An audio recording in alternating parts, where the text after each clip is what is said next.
Now I'm going to show you how to put together the light sensor circuit. For this, you're going to need both of your solar panels, 2 jumper wires, your buzzer, and your breadboard.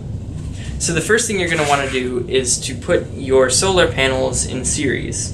This is because we want the voltage from both of them.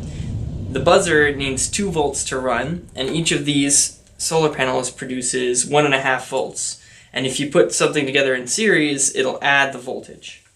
So what we're going to do is we're going to take the power from the first solar panel and we're going to place it in the power strip of the breadboard, and then we're going to take the negative terminal and we're going to plug it into one of the rows, and then we're going to take the red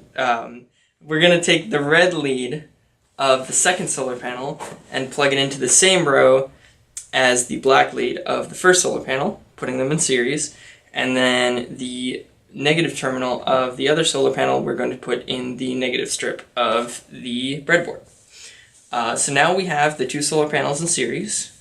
We're going to take the positive terminal and plug in one of our jumpers into the positive strip and then into one of the other rows.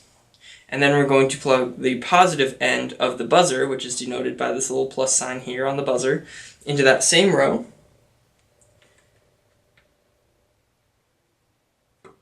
And then we're going to take the negative terminal and we're going to plug it into the same row as the negative terminal from the buzzer and plug that into the negative strip of the breadboard, completing the circuit.